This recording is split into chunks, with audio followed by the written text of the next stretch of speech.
नमस्कार दुनिया हालचाल को स्वागत करुछि मु संजय। आसंतु नजर पकाइबा वर्तमान मुख्य खबर उपरे।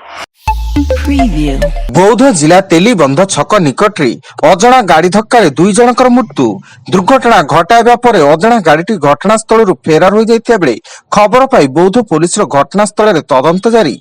स्थानीय लोकों सूचना अनुसार भुवनेश्वर बलांगीर अभिमुखे जाउथबा एक कार को पछपटू कोनसी एक अजणा गाड़ी जोर धक्का देवा सह किछि बाट घोषाड़ी नैथिला।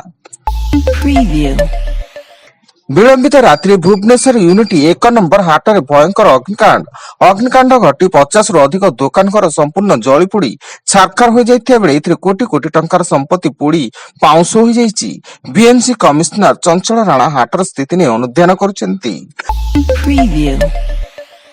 मालकानगिरी सीमांत छत्तीसगढ़ बीजापुर जिले में पुलिस एवं माओवादी मध्य गुली विनिमय सुरक्षा कर्मी एनकाउंटर रे 6 जन माओवादी निहत होता बेले घटनास्थल AK-47 303 राइफल और इंसान बंदूक जबत करा जायछि।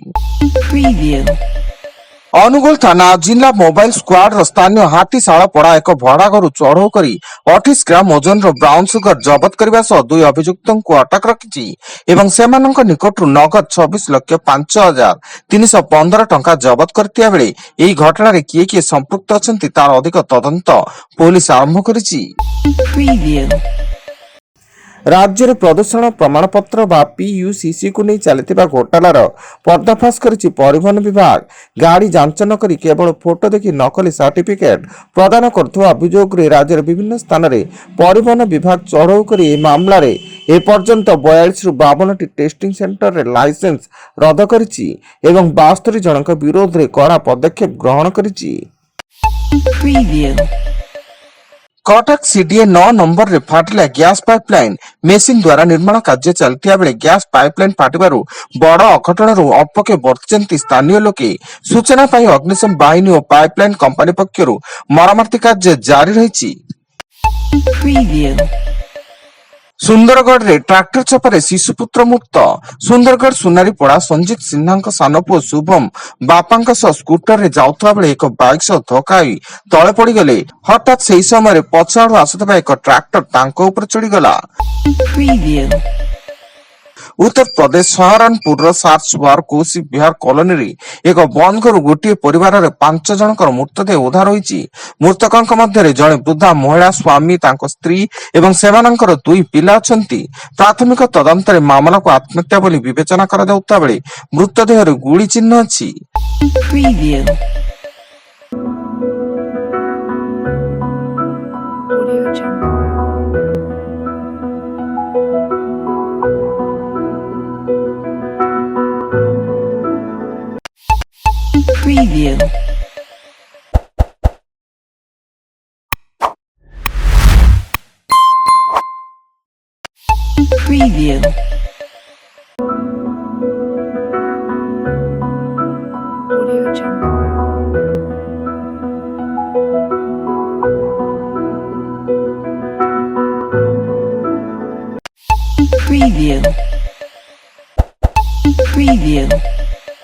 धर्मशाला थाना तरंजिया पंचायत पोबड़ गाँव में सरोज जेना घरे कटक क्राइमब्रांच टीम और धर्मशाला पुलिस मिलित चढ़ऊ बेले घर पाखापाखि 20 लाख टंका जबत होईछि एवं मुख्य अभियुक्त सरोज लिंक थिबा 3 जन को कटक क्राइमब्रांच टीम उठाई नैथिबा सूचना मिलिछि। एवं अनुगुल जिला छेंडीपदा थाना अंचल जड़े कॉलेज छात्री को असदाचरण करने अभियोग रे पुलिस 2 युवकों को गिरफ्त करिछि एवं पुलिस मामला रुजु कर व्यवहृत बाइक को जबत करने सह 2 अभियुक्त मनोज और निर्मल को गिरफ्त पर कोर्ट चालाण करिछि। वर्तमान पाई एतिकी अधिक न्यूज अपडेट्स पाई विजिट करंतु आम वेबसाइट www.duniyahalchal.in। धन्यवाद।